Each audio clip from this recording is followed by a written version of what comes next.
Online उसको replace नहीं कर सकती और हम उसके फेवर में।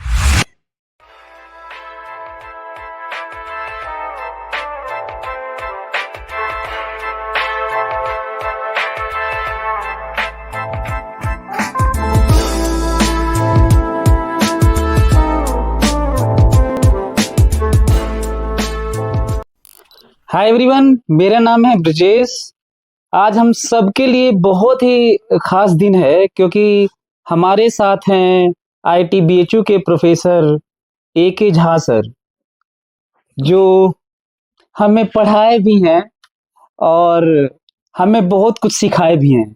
जो भी इनसे पढ़ा वो बहुत कायल हो गया। इनका पूरा नाम है अरुणकांत झा सर। हम लोग सर इसलिए लगा रहे हैं क्योंकि बिना सर लगाए तो बात हम लोग कर ही नहीं पाते अपने टीचर्स की। ये हमारा कल्चर रहा है। आज हम लोग बात करेंगे जो बच्चे प्रिपरेशन कर रहे हैं किसी भी कंपटीशन की, खासकर IIT और नीट की, और जो सेलेक्ट हो गए हैं IIT में पढ़ रहे हैं या गवर्नमेंट मेडिकल कॉलेजेस में पढ़ रहे हैं, एम्स में पढ़ रहे हैं, उनके लिए बहुत ही वैल्यूएबल ये वीडियो होने वाला है। तो आज हम लोग बात करेंगे झा सर से, AK झा सर से, ताकि हम लोग अपने लाइफ में अपने आप को करेक्ट कर पाएं। मैं अपना एक्सपीरियंस भी साथ में शेयर करता रहूँगा छोटे छोटे पैकेट्स में। तो सर, सबसे पहले मैं आपका स्वागत करता हूं और शुक्रिया अदा करता हूं कि आपने व्यस्त समय से थोड़ा वक्त निकाला हमारे लिए और हमारे बच्चों के लिए, हमारे दर्शकों के लिए, हमारे श्रोताओं के लिए, ताकि उनको आपकी लाइफ से एक इनपुट मिले ताकि वो अपने आप को करेक्ट करें जहां जहां जरूरत हो। तो सर, आपका एक्सपीरियंस IIT में कैसा था? धन्यवाद ब्रजेश जी। सबसे पहले तो मैं आपका धन्यवाद इस बात के लिए देना चाहता हूँ कि आपने बड़े सम्मान के साथ हमें इंट्रोड्यूस किया। हालांकि ये आपका बड़प्पन है और मेरा ऐसा मानना है कि आप शिक्षा जगत से आप भी जुड़ गए। तो जहां तक मैं अपना योगदान जिस लेवल पर भी दे सकता हूँ, दे चाहता हूँ, मुझे हमेशा खुशी होती है। हम आपको शुभकामनाएं देते हैं और आज आपने ये प्रोग्राम मुझे बुलाया और ये प्रोग्राम शुरू किया, डेफिनेटली आप इसके लिए बधाई के पात्र हैं।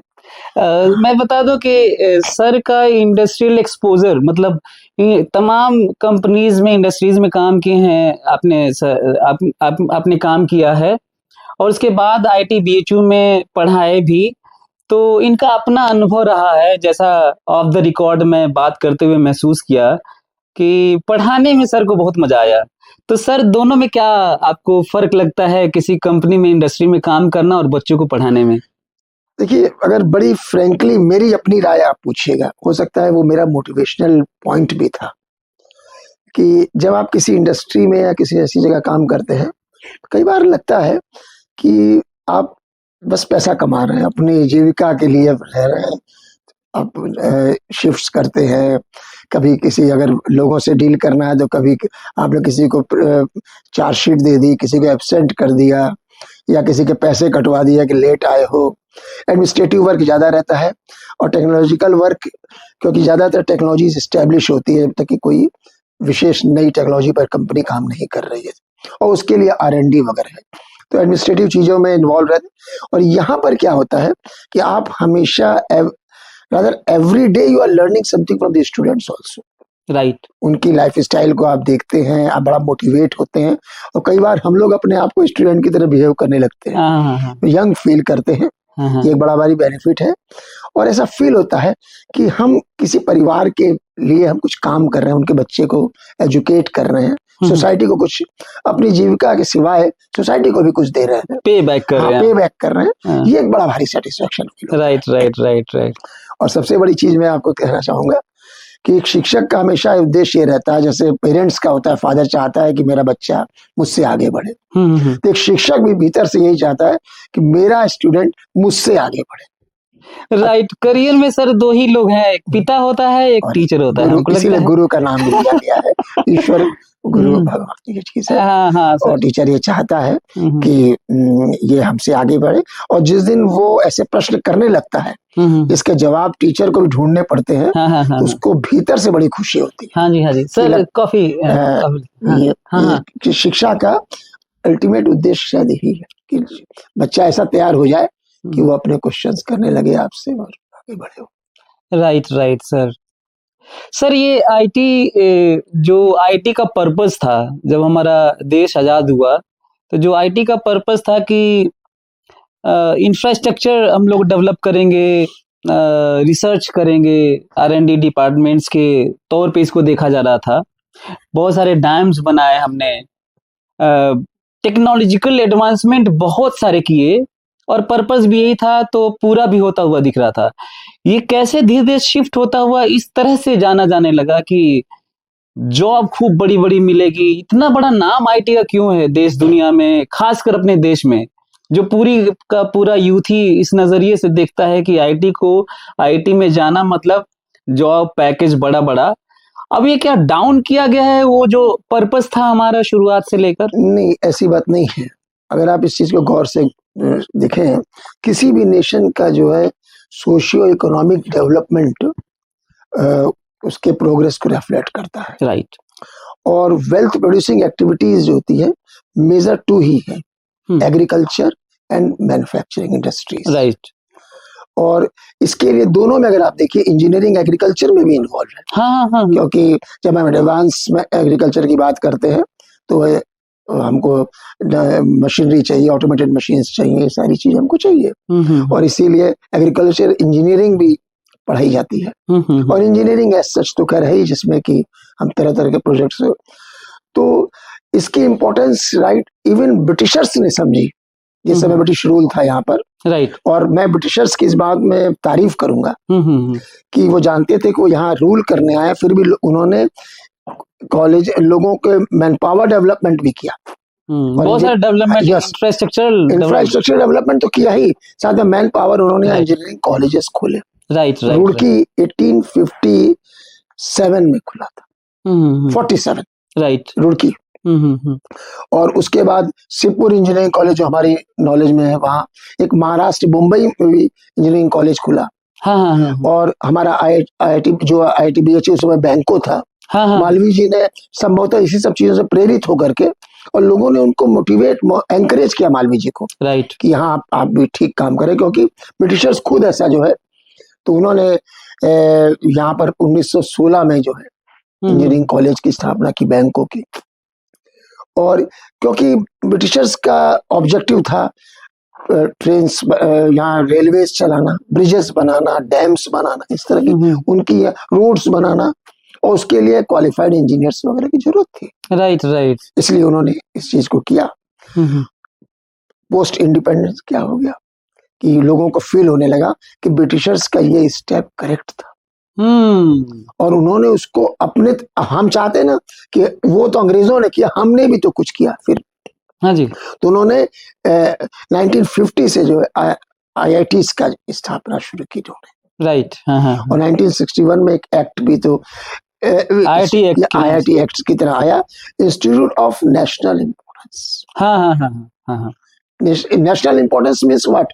खाली शिक्षा क्षेत्र में नहीं, इंटर्न हम इंफ्रास्ट्रक्चर डेवलप करेंगे। राइट। हमारे रोड्स अच्छी बनेंगी, हमारे पुल ब्रिजेस वगैरह बनेंगे, और लोकोमोटिव्स वगैरह, हर तरीके की जो मशीनरीज वगैरह जिसकी रिक्वायरमेंट होगी कंट्री में, वो बनेगी। और एक तरीके से देखा जाए तो आज की तारीख में भी ये एक इंडेक्स बन गया है कि कहाँ पर हमारा जो है वो इंजीनियरिंग अचीवमेंट्स हमारे किस तरीके के हैं, technological achievements, that is the index of the progress. Right. वो इन्होंने जो है इस IITs इसी ऑब्जेक्टिव से किया गया, और फिर धीरे धीरे कई और कॉलेजेस भी आगे बढ़ते चले गए। राइट। लेकिन सर वही मैं ये बोलता कि ये शिफ्ट जो जॉब पर्पस वाला आ गया, तो लोग इसी नजरिए से देखने लगे। तो मैं ये जानना चाह रहा हूँ सर कि जो बच्चे प्रिपरेशन कर रहे हैं आईटी में, ख्वाब होता है ना, सपना होता है कि हमें आईटी में जाना है, पढ़ना है, तो मैं ये जानना चाह रहा हूँ कि किन बच्चों को आईटी की प्रिपरेशन करनी चाहिए? एक प्रेशर बिल्डअप हो जा रहा है, वो बच्चे अचीव नहीं कर पा रहे हैं, तो अपना खेत अपने मतलब कोई भी चीज एक गिरवी रख कर भी तैयारी करने लग रहे हैं, कोटा जाने रहे हैं, यहाँ वहां जा रहे हैं, और इतना डिप्रेशन में, इतना फ्रस्ट्रेशन में भी चले जा रहे हैं कि वो सुसाइड तक किए हैं। तो मैं ये जानना चाह रहा हूँ कि इससे पहले कि लोग किसी पर्टिकुलर फील्ड में जाएं, खासकर आईआईटी वीटी का तैयारी करने के लिए, जिस पे हम लोग बात कर रहे हैं, किन बच्चों को तैयारी करना चाहिए आईआईटी की? इसमें देखिए सच्चाई तो ये है कि जब हम आईआईटी की या इस तरह बोले इंजीनियरिंग एजुकेशन वगैरह की जब हम बात करते हैं, तो वहाँ एक सर्टेन लेवल तक मतलब उसका दायरा सीमित नहीं है, बड़ा विस्तृत दायरा है। जब आप इंजीनियरिंग कॉलेजेस में एंटर करते हैं, वहां पर देखिएगा उसकी लाइफ स्टाइल और पढ़ाने का तरीका और सारी चीजों को जब आप गौर करने लगेगा, आपको लगता है कि बहुमुखी विकास जिसको बोलते हैं, वो इस तरह के कॉलेजेस में जब आप एंटर करते हैं तो मिलता है। ये बात सही है। इंटर्न जॉब्स तो नेचुरली मिलेंगे क्योंकि आप उस चीज के लिए तैयार किए गए हैं। आप डिजाइन, मैन्युफैक्चरिंग और तरह तरह के प्रोडक्ट्स डेवलपमेंट वगैरह के लिए आप तैयार किए गए हैं। तो महज जॉब के लिए इच्छा रखना हमारे समझ से एक बहुत ही छोटी सोच होती है कि हमको इतने का पैकेज मिल जाएगा। वो एक सर्टेन टाइम तक आपको सेटिस्फेक्शन जरूर देगा, लेकिन उसके बाद आपको लगने लगेगा कि ये हमारा और भी कुछ चाहिए। जाहिर है फिर आप आगे हायर कंपनी सीईओ वगैरह बनने की कोशिश करते हैं। स्टार्टअप फिर आ जाता है, जब वहां भी आपको लगता है सीईओ ही तो बन जाएंगे, तो आप चाहते हैं क्यों ना हम लोगों को अपॉइंट करें। ये एक भी हमारी एक इच्छा हो जाती है, और इससे नतीजे में आता है सामने कि ब्रॉड स्पेक्ट्रम है। अब क्वेश्चन आती है किस तरह के लोगों को जाना चाहिए। अगर आप ध्यान करें, गौर करें, इंजीनियरिंग में क्रिएटिव डिजाइन होती है, और इनोवेशन होता है।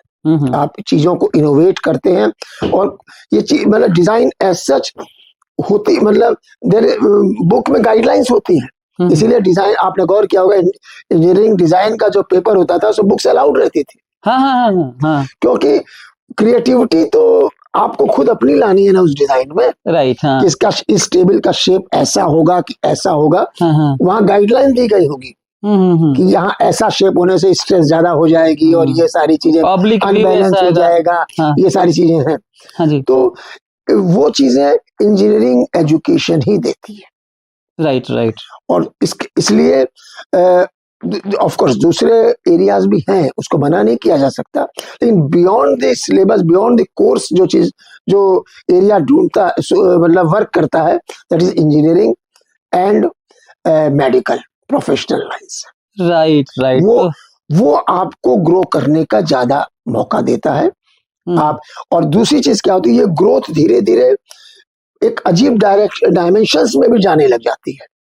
वो किसी में भी जाते हैं तो फिर आप हर चीज में सोचते हैं कि इसकी डिजाइन है तो ये मेरे कपड़े, इस कोट की डिजाइन फिर ऐसी क्यों ना। आप ऐसे सोचने लग जाते हैं। तो कहने का मतलब है कि आप में प्रतिभा का निखार आने लगता है।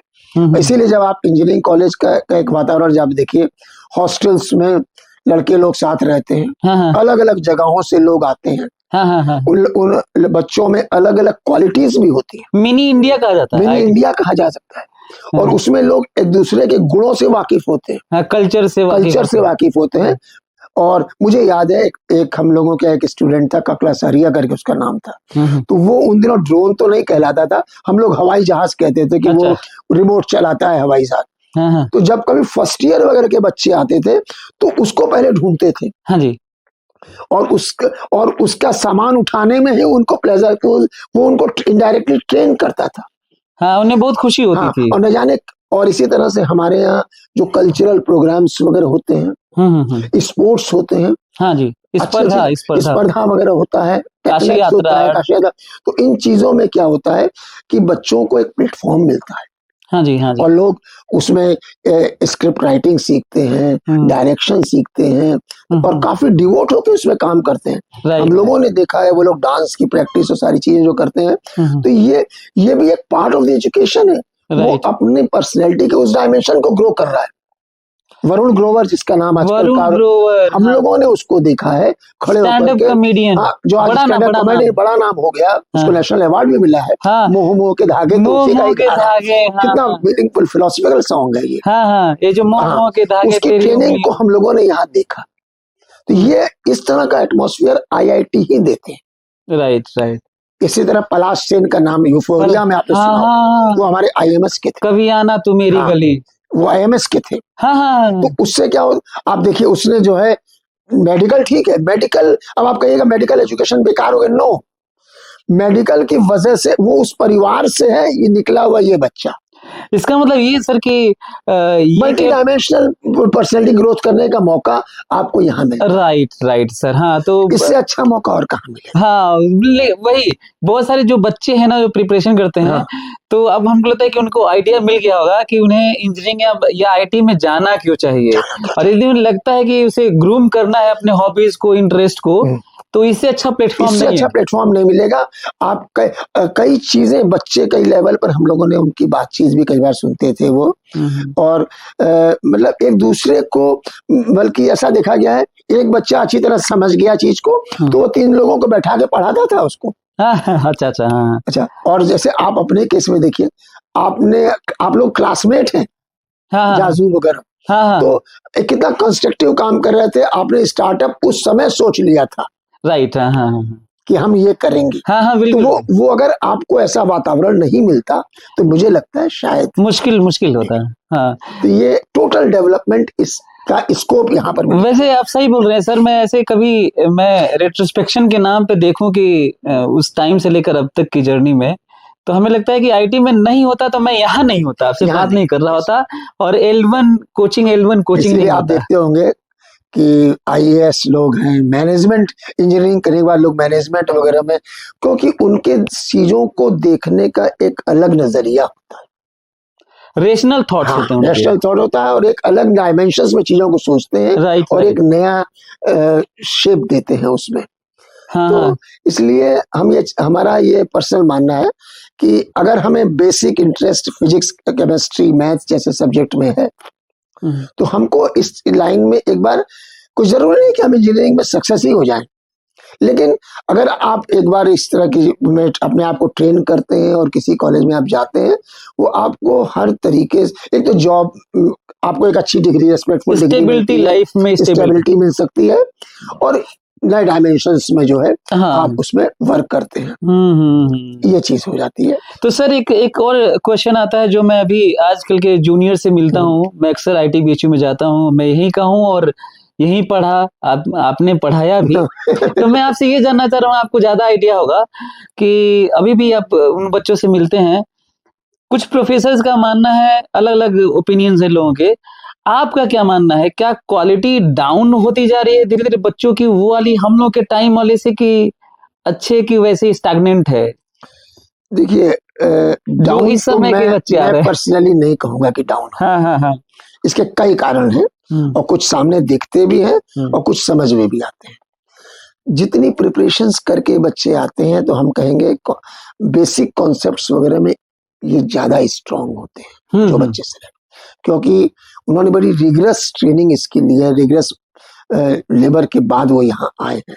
नहीं उनकी बात नहीं कर रहा हूँ सर, मैं ये कह रहा हूँ वो तो ऑब्वियसली रिगरस ट्रेनिंग, वो मैं ये कह रहा हूँ कि जो बच्चे हम लोग के टाइम में जो हम लोग थे आप, और अब जो बच्चे आ रहे हैं, आप तो बहुत दिनों तक पढ़ाते रहे, तो अब जो आ रहे हैं तो वो डिग्रेड हुआ है उनका नॉलेज? नहीं, वही मैं कहना चाह रहा था कि समय के साथ हम उस समय को देखते हैं जिस समय न कंप्यूटर था, कंप्यूटर का कोई नाम ही नहीं जानता था, मोबाइल था। हाँ जी, आपने भी मोबाइल नहीं देखा। हाँ, नहीं, आपने जो है शायद पेजर भी नहीं देखा होगा। हाँ, पेजर नहीं देखा, पेजर भी नहीं देखा होगा। तो आज इतने एमिनिटीज लोगों को मिल जाती है तो जाहिर है ग्रोथ उनकी, डेवलपमेंट उनका रिलेटिवली बेटर होता ही है वो। हम आज के बच्चों को, और आज के बच्चों में एक जो हम सबसे बड़ी चीज देखते हैं, करियर कॉन्शियस होते हैं, करियर कॉन्शियस होते हैं, और वो इस बात को सोचते हैं कि किस लाइन में हम जाएं कि हम अपने आप को अच्छा शो कर सके। राइट, ये डायरेक्शन उनके अंदर ये भी एक लस्ट होती है कि हम अच्छा पैसा कैसे कमाएंगे। हर चीजें वो, हम लोग जॉब्स के लिए इतने ज्यादा सीरियस नहीं रहते थे, जहां मिल गई हाँ लेकिन आजकल के बच्चे कई बार सोचते हैं हम उस जॉब को ड्रीम करते हैं, ये हमारा ड्रीम जॉब है, ड्रीम जॉब हमको है। जो है हाँ ये बात है। हाँ सर, तो अब थोड़ा, ये तो आईटी में बच्चे जो हैं उनकी बात हो गई। अब जो हम लोग के टाइम से जो बड़ा एक शिफ्ट आया है, चेंज आया है, वो देखने को मिल रहा है पिछले 10 महीनों में। सर बहुत दुख के साथ कहना पड़ रहा है कि पिछले 10 महीनों में कोटा में 40 बच्चों ने सुसाइड किया, प्रिपरेशन करने वाले। और वो रिकॉर्ड्स वाली बता रहा हूँ मैं, ऑफ द रिकॉर्ड, या और मतलब जो रिकॉर्ड्स नहीं है उनकी तो और संख्या ज्यादा होगी शायद। और केवल कोटा शहर की बात कर रहा हूँ, पूरे अक्रॉस द कंट्री कुछ और भयावह डेटा होगा। लेकिन हम लोग के टाइम में ये नहीं था, जब हम लोग प्रिपरेशन किए थे। तो आप ये क्या, ये बड़ा सा क्या शिफ्ट, क्या चेंज देखते हैं कि आज के दिन ऐसा हो गया? बल्कि मैं तो कहूंगा आपके टाइम में जो था, हमारे टाइम में वो भी नहीं था। तो कहने का मतलब कि हम लोगों ने अपना बचपन जिया है। और आज के जब हम अपने बच्चों को भी जब देखते हैं तो मुझे लगता है कि ये लोग वो बचपन नहीं जी रहे हैं जो इनको जीना चाहिए। ओवरऑल लाइफ, हाँ ओवरऑल लाइफ उनको जो है वो शुरू से ही कंपटीशन वगैरह की बातें होने लग जाती हैं। 9वीं 10वीं तक पहुंचते पहुंचते उनको होता है कि अब कहीं इनको कुछ सेटल करवाओ, कहीं कोचिंग हो उनकी। मतलब हम ये एक सिनेरियो बन गया है इनका, आज का तो ये सिनेरियो हो ही गया। तो इसमें हमारा कहने का मतलब है कि ये बात डेफिनेटली नहीं है। हम लोगों के समय में एक अलग एटमॉस्फेयर था, आज के वक्त गुजरते वक्त के साथ अलग एटमॉस्फेयर हो रहा है, और बच्चे अकॉर्डिंगली अपने आप को ट्यून्ड भी कर लेते हैं। वो आज के हिसाब से चलेंगे, आप पुरानी चीजों को फिर से वापस उनके लिए नहीं ला सकते। लेकिन हम ये जरूर कहेंगे कि वो अपने भविष्य के लिए वर्कआउट करना जानते हैं, सीख गए हैं और वो जानते हैं कि हमको किस, और अपने इंटरेस्ट को भी समझते हैं। अब आपने कोटा वाली बात जो बीच में उठाई, कई बार क्या होता है कुछ बच्चों पर कुछ पारिवारिक प्रेशर होता है, कुछ सोशल प्रेशर होता है कि नालायक हो, तुमको भी देना चाहिए, उसको देखो बगल वाला आ गया है, या चाचा का लड़का आ गया है, तुमको। हर बच्चा एक जैसा नहीं हो सकता। जैसे हम कहते हैं कि हम जो टेस्ट लेते हैं वो हर मछली की अपनी क्वालिटी होती है, मंकी की अलग क्वालिटी होती है, और हॉर्स की अलग, और सबको दौड़ाते रखते एक ही लाइन में है। हाँ ये मुश्किल है, ये तो मुश्किल हो जाती है, उसी से जज करना कैसे। और जबकि आप इंडिविजुअली, तो वही तो मैं चाहता हूँ कि अगर ऐसा बच्चे को आईआईटी जैसा एक्सपोजर मिलता है तो वो अपने डायरेक्शन को सर्च कर लेता है और हम उसमें निकल जाएंगे। ये बात हो जाती है। तो सर उससे बचा कैसे जाए, मतलब क्या उससे बचा ये जाए, इससे अच्छा सेकेंडली क्या होता है, हम आपस के फ्रेंड्स में भी एक तरीके का प्रेशर आता है। तो बचने का तरीका ये होता है, बच्चे को ये हमेशा टीच करना चाहिए कि तुम अपनी क्षमता का सब बेस्ट प्रदर्शन करो जो तुम कर सकते हो। और माँ बाप को भी, या जो अगर हम जो टीचर्स उनको टीच कर रहे हैं, वो अगर उनकी प्रतिभा को स्मेल करते हैं तो उसको उस डायरेक्शन में इंकरेज करें। राइट। आइसोलेशन अच्छी चीज नहीं है कोचिंग में। जब हम वो करते हैं कि आपने बच्चे को भेज दिया और किराए का कोई कमरा दे दिया, अब वो बेचारा कई बार अपने आप मतलब सोचने लगता है कि इतना मेरे परिवार ने इतना खेत गिरवी रखा है, ये किया है, और अगर मैं नहीं आया तो क्या हो जाएगा। ये तरीके से उसमें प्रेशर आता है। इस चीज से अगर बचा जाए, इसके लिए कलेक्टिव एफर्ट्स होने चाहिए, परिवार से लेकर के, टीचर से लेकर के और फ्रेंड्स, उस बच्चे को या जहाँ जिस जगह पर वो रहता है उसको, उनको भी वाचफुल होना चाहिए कि ये बच्चा बंद करके कमरे में क्या करता रहता है दिन भर, क्यों नहीं खेलने जाता। वॉच गार्ड्स होने चाहिए उनको और टीचर को हमेशा बताया बेटा कोई बात नहीं है, तुमको जो भी टेस्ट में मार्क्स मिल रहे हैं उसकी पॉजिटिविटी को स्मेल करके उसमें बेटा तुम ये तो हमेशा पॉजिटिव चीजें अगर उसको बताया जाए तो सर ये हमको लगता है कि क्या ये अनफॉर्चुनेट है, मैं ये कहूंगा अनफॉर्चुनेट तो है सर। लेकिन क्या ये इस तरह का प्रभाव देखा जा रहा है कि जो आपने बात उठाई थी अभी कि बचपन वाला, कि LKG UKG फर्स्ट स्टैंडर्ड के बच्चों को ये बोल रहे हैं कि वो प्रथम आ गया, तुम द्वितीय आ गए, तृतीय, तुम्हारा मार्क्स कम। हम लोग के टाइम में ये नहीं था, हमें याद है, ये नहीं रहता था। तो क्या ये धीरे धीरे ये शिफ्ट जो हुआ है इस लेवल पे, क्या हम लोग बस कह लेते हैं कि कई जगह काम करना होगा, कि हमें बेसिक से स्टार्ट करना होगा, देखिए साहब, शुरुआत से लेकर? मैं समझ रहा हूँ आपकी बात। इसका एक और रीजन भी है।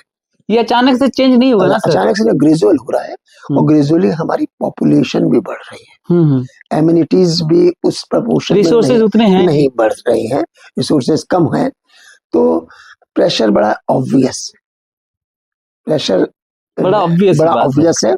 मैं आपसे बताना चाहता हूँ कि इसी ITBHU में हम लोग एक कमरे में रहते थे फर्स्ट ईयर, और आज आप देखते हैं कि सेकंड ईयर शेयर करते हैं लोग। सही बात। और ऐसा माहौल, हालांकि अभी भी है, उसकी मतलब एक साथ चीजें खत्म तो नहीं होती हैं। महाराज वगैरह बड़ी पर्सनल केयर लेते थे। हाँ, हमें याद है कि आपको बुखार है, आपके लिए मूंग की दाल की खिचड़ी बनी। हाँ। तो ये इस तरह के इंजीनियरिंग कॉलेज वगैरह में का एक माहौल होता है। तो हमारा कहने का मतलब यह है कि बच्चों को शुरू से टीच करना चाहिए, पेरेंट्स को भी, कि हम आइसोलेटेड मत रहो। कोई प्रॉब्लम है अपने फ्रेंड से, वो हर आदमी सिकंदर नहीं बनता। सही बात। कोई किसी का, जैसे फॉर एग्जांपल हम आपसे लेंगे, सचिन तेंदुलकर 10वीं पास नहीं कर सके, सही बात, लेकिन वो कहां से कहां पहुंच गए। तो वो तो आपका अपना जज्बा होना चाहिए। जब हम ये इंडक्ट कर देते हैं कि तुमको यही करना है, वो कर रहा है, प्रॉब्लम आ जाती है, हमारे पर भी आ जाएगी अगर हम शायद उस पोजीशन में रहे। और तुम जो कर रहे हो ठीक कर रहे हो, और उसकी क्वालिटीज को सर्च करके उधर उसको मोटिवेट करिए। सर, इसमें बहुत ज्यादा योगदान शायद पेपर के भी माने जाते हैं, खासकर IT वाला जो ख्वाब देखते हैं।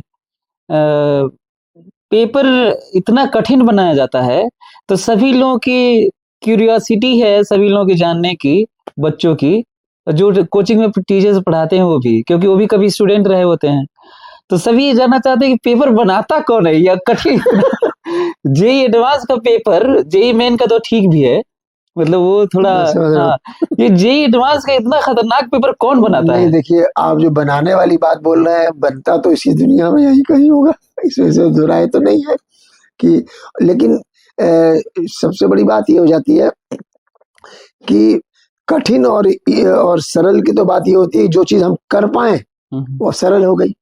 सर, आपने बनाया कभी पेपर? नहीं, ऐसा इस तरह का हमको नहीं लगता कि मैं इसका अप्रोप्रिएट आंसर आपको दे पाऊंगा। नहीं, कॉन्फिडेंशियल है सर, ठीक है, ओके। लेकिन हाँ, ये बात जरूर होती है कि इस तरह के इंस्टीट्यूशंस को कांटेक्ट तो किया ही जाएगा, क्योंकि जैसे फॉर एग्जांपल UPSC वगैरह के भी पेपर बनते हैं, राइट, हाँ, है ना। तो इस तरह के पेपर से, या बनाने वाला कोई तो आदमी ही होगा, कोई प्रोफेशनली लोग रहते होंगे। लेकिन साथ में मैं ये भी बताना चाहता हूँ, टोटल चीजें बड़ी कॉन्फिडेंशियल होती है। हाँ। और फर्ज कीजिए, मान लीजिए आपने बनाया, तो आपको ये पता नहीं है आपका ये क्वेश्चन किस साल अपीयर होगा पेपर में।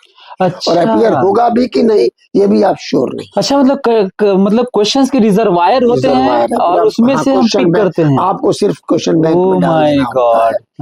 क्योंकि हम लोगों की, जब आपने इतनी बात छेड़ी है तो मैं बताऊं, हम लोगों की नॉलेज में कुछ लोग बोलते थे कि हम लोग गए थे, जरा एक मीटिंग थी इस चीज की थी, बस खत्म। इससे ज्यादा वो लोग भी नहीं शेयर करते। अच्छा। और मेरी समझ से बच्चों को इस पर ज्यादा गंभीरता से नहीं लेना चाहिए कि कौन बनाता है। आखिर करते तो उन्हीं बच्चों में से कुछ है ना, तो इसलिए उस पर जाना चाहिए। प्रिपरेशंस को जितना हम स्ट्रॉन्ग कर सके बेटर होगा। सर, एक और चीज है कि कहते हैं प्रेरणा स्रोत एक बोलते हैं, जैसे कहीं ना कहीं किसी को स्ट्राइक करता है कि हमें ये बनना है, हमें UPSC, कहीं पे ऑफिसर को देखता है कि उसके कंट्रोल में पूरा जिला है, वो पूरा कंट्रोल करता है, तो कहीं ना कहीं से इंस्पिरेशन मिलता है। तो क्या बच्चों को, जो बच्चे थोड़ा डाउन फील करते हैं, या फिर उन्हें लगता है नहीं निकल सकता, या फिर IT में जाके क्या होगा, तो क्या ये संभव है? कई बार मैं सोचा हूँ कि बच्चों को ले जाके आपके थ्रू या कैसे भी करके बच्चों को लैब दिखाया जाए IT में, जो प्रिपरेशन कर रहे हैं। हालांकि सबको तो बड़ा मुश्किल है, लेकिन जो क्यूरियस हैं बच्चे, क्या ये संभव है कि हम उन बच्चों को लेके जाऊं और ITBHU में किसी IT में जाके उनको लैब दिखाया जाए, देखो भाई, यही वो मशीनें हैं जिनके तुम इर्द गिर्द रहोगे सिलेक्शन के बाद। और ये है कैंपस, ये है यहाँ पे जीने वाले बच्चे, थोड़ा देख लो और इंस्पिरेशन लेना है ले लो, और नहीं तुम्हें रिपल्सन है तो इसको छोड़ दो, ताकि तुम बाद में ये मत करना हम कहाँ आ गए, और चाहे नहीं मिलेगा तो हम जा नहीं पाए। तो क्या ये पॉसिबल है कि बच्चों को लाया जाए? आपने बड़ा अच्छा एक पॉइंट उठाया है, और मेरा ऐसा मानना है कि ये बहुत जरूरी है। ओके, ये बहुत जरूरी है। Thank you. जरूरी इस सेंस में है, जैसे मान लीजिए, इसको छोड़िए इंजीनियरिंग एजुकेशन की बात, अभी हम लोग इस स्टूडियो में बैठे हैं और मान लीजिए मेरा इंटरेस्ट फोटोग्राफी और इस तरह की चीजों में है, राइट। तो अगर मुझे मौका मिलता है कि इस तरह के कैसे लोग शूट्स करते हैं और कैसे सारी चीजें करते हैं, तो डेफिनेटली मुझे इंस्पायरेशन मिलेगी, ताकि क्लैरिटी आएगी कि भाई मुझे समझ में आएगा कि ये भी एक ऐसा काम है जिसमें कि लोगों की अपनी इम्पोर्टेंस है, उनका अपना योगदान है। तो आप अगर जिन बच्चों को आप भविष्य के इंजीनियर की तरह से आप तैयार करने की कोशिश कर रहे हैं, तो महज फिजिक्स केमिस्ट्री मैथमेटिक्स के फंडामेंटल से उनको तो वहाँ अप्लाइड साइड देखना है, which is engineering. Right. Engineering क्या है? इन साइंटिफिक प्रिंसिपल्स का एप्लीकेशन जो है वो इंजीनियरिंग में आ जाता है, और इससे हम प्रोसेस डिजाइन करते हैं, प्रोडक्ट को डिजाइन करना, प्रोसेस डिजाइन करना, फिर फाइनली वो जो है एक प्रोडक्ट की टेक्नोलॉजी बन जाती है। राइट। ये टेक्नोलॉजी जो है इसमें तरह तरह की इंजीनियरिंग इन्वॉल्व होती है। तो ये चीजें अगर कोई लड़का, आई एम वेरी श्योर, पता ही नहीं होगा कि मैकेनिकल इंजीनियर क्या पढ़ते हैं, तो अगर आप दिखाएं इसको, मैं इसको स्ट्रांगली रिकमेंड करूंगा कि हमारी देखो इतनी बड़ी, आपने तो देखी होगी universal testing machine, compression test करते हैं, इंपैक्ट टेस्ट करते हैं, स्प्रिंग की टेस्टिंग आपने देखी होगी। अरे वो क्या बम की तरह आवाज करता है यूनिवर्सल टेस्टिंग। तो इसलिए जो है अगर वो बच्चे देखें अगर, तो हमको I am very sure motive, civil engineering में सिविल का वर्क कैसा, इलेक्ट्रॉनिक्स मान लीजिए किसी बच्चे का इलेक्ट्रॉनिक्स में इंटरेस्ट है, वो मोबाइल वगैरह भी खोल लेता है और ट्रांजिस्टर, तो वो इलेक्ट्रॉनिक्स में जाकर के वो देखे डायोड ट्रायोड्स इन सारी चीजों को वहां देखेगा।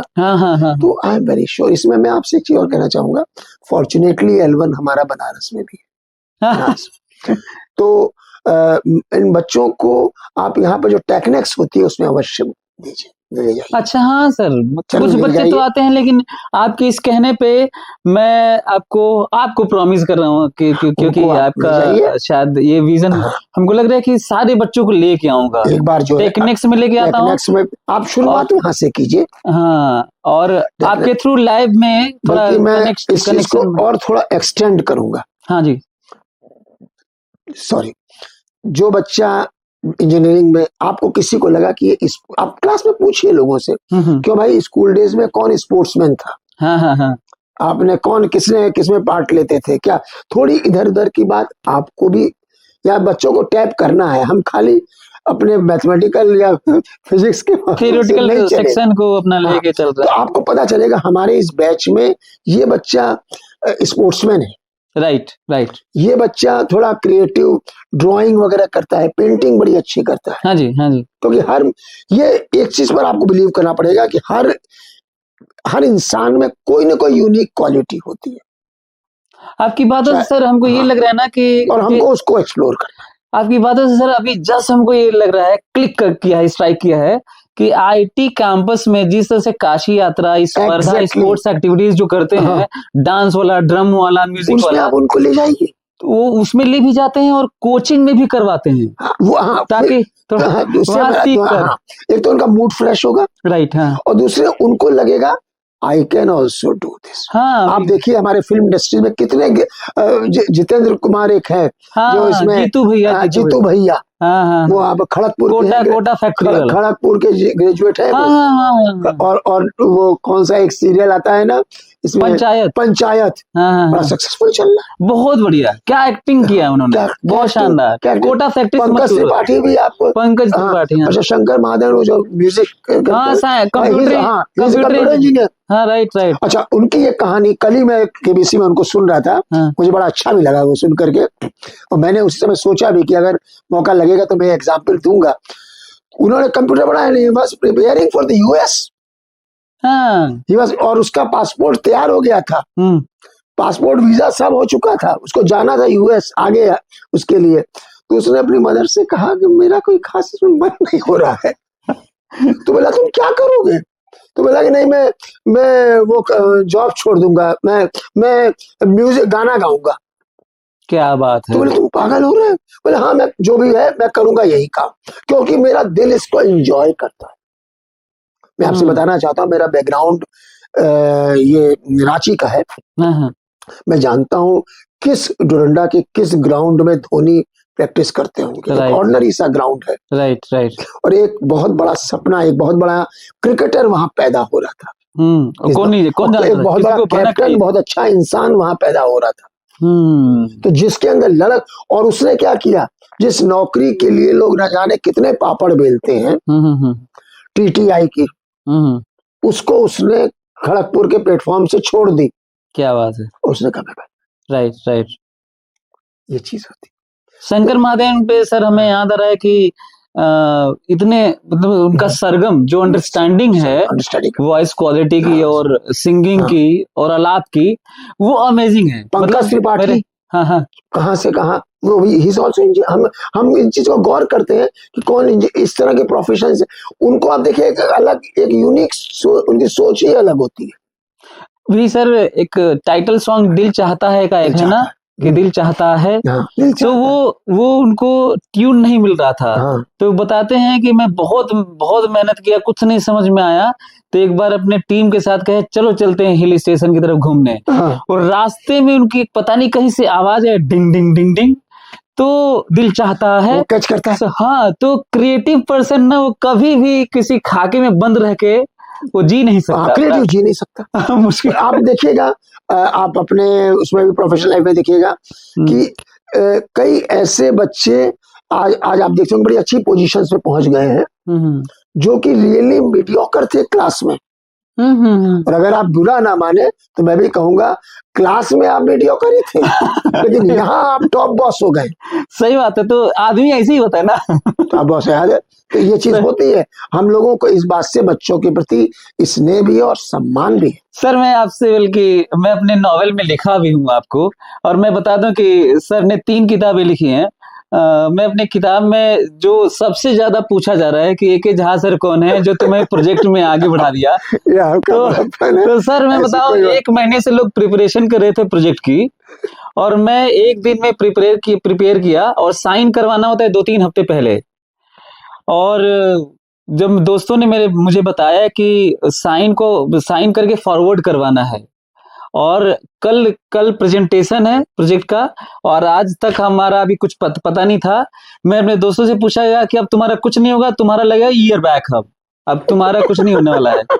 एक मेरे दोस्त ने बोला कि देखो अब साइन केवल एक ही व्यक्ति कर सकता है ITBHU में, या तो एके झा सर कर सकते हैं, नहीं तो अब कोई नहीं करेगा, तुम्हारा उद्धार नहीं होगा। हमें याद है आज प्रेजेंटेशन है, आज के सुबह मैं आपके घर पे गया था, और आप पता नहीं थोड़ा फ्रेश व्रेश हो रहे निकले बेमन से, और मैंने आपको बताया, पहले से दोस्त बता रखे थे कि थोड़ा बहाना बनाना कि जॉन्डिस हो गया था, कुछ अपना झूठ झपाट बोलना। तो अब तो मजबूरी में बोलना ही पड़ा, लेकिन जो आपने साइन किया और फिर मैं बहुत खुश होके गया और प्रेजेंटेशन दिया, तो तब हमको लगा ना, उसी समय 3 इडियट्स मूवी आई थी, हमको लगा ना कि रियली मैं जो उसमें भी दिखाया है ना कि एक सुसाइड कर लेता है, तो एक आप जैसे टीचर का, प्रोफेसर का थोड़ा सा हाथ रख देना या थोड़ा सा आगे बढ़ा देना, पता नहीं क्यों कभी कभी लोग नहीं भी करते हैं। तो वो मुझे जीवन भर भूलता नहीं है जो आपने साइन किया था। इस संदर्भ में एक बात आपसे कहना चाहता हूँ। हाँ। और ये आपका बड़प्पन है कि आपको वो इंसिडेंट याद है, लेकिन हम लोग चूंकि शिक्षा जगत से हैं, इसलिए इस चीज को हमेशा ध्यान में रखना। हमारा अल्टीमेट ऑब्जेक्टिव क्या है? अल्टीमेट ऑब्जेक्टिव है कि इस बंदे को एक अच्छा नागरिक बनाना है, आगे। राइट, ये बहुत कम लोगों के प्रोजेक्ट आप करेंगे, किसी को 10 नंबर मिला, किसी को 4 नंबर मिला, जो भी हुआ, A मिली, C ग्रेड मिली, जो मिली, पास हो जाते हैं, सब निकल गए। लेकिन अगर हम आपका हार्म करते हैं तो आपको उससे कोई फायदा नहीं होने वाला है, ना हमको होगा और ना सोसाइटी को होगा। तो हमें एक ब्रॉडर पर्सपेक्टिव में ये देखना है कि हम इसकी कैसी मदद और किस तरीके से करें मदद, राइट कि ये पॉजिटिविटी इसके अंदर बनी रहे। सर। जब भी मैं 3 इडियट्स मूवी देखता हूँ ना, आपको जो है ये तो चीज जब भी 3 इडियट्स देखता हूँ, मोटिवेट किया। और मैं एक चीज शेयर करूंगा, मैं इंडस्ट्री से आया हुआ था। हम लोगों ने वर्कर्स को पैसे कटवाए, चार्जशीट भी हुई, कोई फर्क पड़ता नहीं। हाँ, लेकिन सर, लेकिन जब आप स्नेह से उनसे बात करते हैं तो बढ़िया बढ़िया वो कस के आपके लिए काम करते हैं, और ये चीजें होती हैं। संभवतः यही चीज थी। और इसको मैं तो ये कहूंगा, आप भी कुछ ऐसा ही बच्चों के प्रति एटीट्यूड मैं तो करता हूँ सर, आप ही से सीख के करता हूँ मैं। और काम मतलब सब आप मतलब बच्चे तराश रहे हैं, यहाँ पर हीरे तराश रहे हैं। Thank you sir. और मैं 10 बार 3 इडियट्स देखा हूँ मैं। और जब वो मोमेंट आता है ना 3 इडियट्स में, वो प्रोजेक्ट जाता है वायरस के साथ में ऐसे करके, उठा के उसके ड्रोन ही बनाता है और उसे फेंक देता है, और फिर वो सुसाइड कर लेता है। तो जब भी ये 3 इडियट्स मूवी देखता हूँ, हर बार आप याद आए हमको कि काश पता नहीं वो भी बच्चे बच जाते यदि आपकी तरह टीचर्स प्रोफेसर्स मिले होते जो सुसाइड किए होंगे, कि चलो ये थपथपा दिया उनके सिर पे। दोहराऊंगा, आपका बड़प्पन है, आप जिसको याद करते हैं।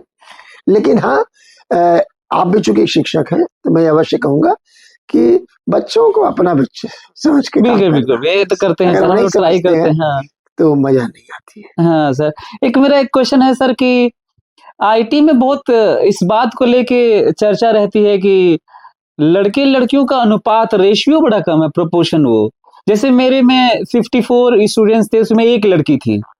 तो जो वहां का माहौल है ना, रेशियो वाला होता है ना, एक आदमी अपोजिट सेक्स अट्रैक्शन और ये सब चीजें होती हैं। आपसे इसलिए बात कर रहा हूँ क्योंकि मैं ऐसा हक समझता हूँ कि आपसे बात कर सकता हूँ। मैं जरूर कर सकता हूँ। तो एक तो ये बताना है सर, वहां पे जो लव अफेयर्स होते हैं लड़के लड़कियों का आपस में घुलना मिलना, धीरे धीरे वो आगे पड़ाव पे बढ़ भी जाते हैं, मैरिज भी करते हैं। लेकिन उसमें तो एक एक कर लेते हैं, बाकी लड़कों का एक संख्या होता है ना कि वो इस तरह का सोचते हैं कि वो दोनों साथ में हैं, तो यहाँ पे तो अब इतनी लड़कियां हैं नहीं। तो आप इसको किस नजरिए से देखते हैं, उसे डेवलपमेंट में, लाइफ को आगे लेके? क्योंकि लड़कियों की संख्या बहुत कम है। दो आपको आंसर करना है।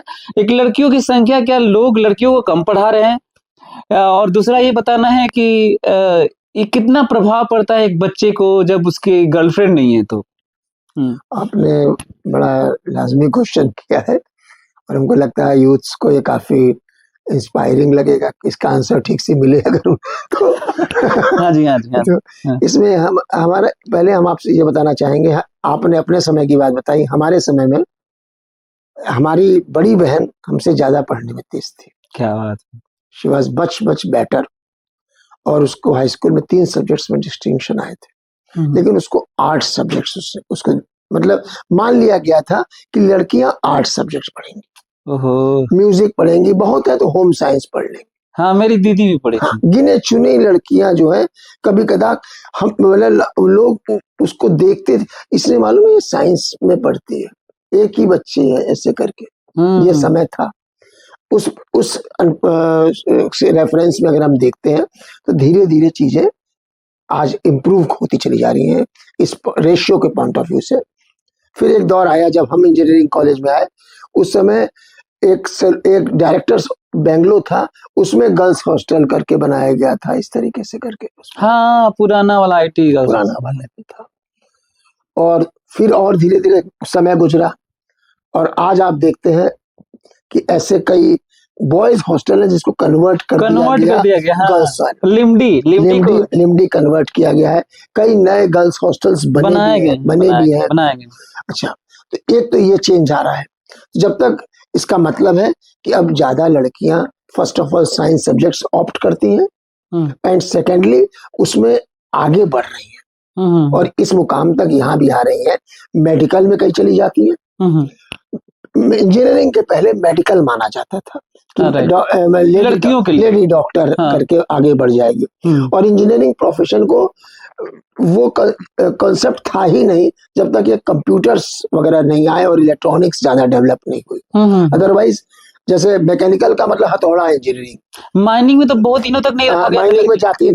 तो अब क्या होने लगा, जब से एक सॉफ्टवेयर वगैरह और डिजिटल टेक्नोलॉजी ग्रो की है, तो ज्यादा इनफ्लो हो रहा है। राइट धीरे धीरे जिस आप देखें जो हॉस्टल अलग अलग बढ़ रहे हैं, तो ये धीरे धीरे। अच्छा, अब सेकंड चीज आप जो बात बोलते हैं कि लोगों का मिक्सिंग वगैरह, जब धीरे धीरे इस तरह की चीजें आएंगी, लोग आपस में एक दूसरे को समझें।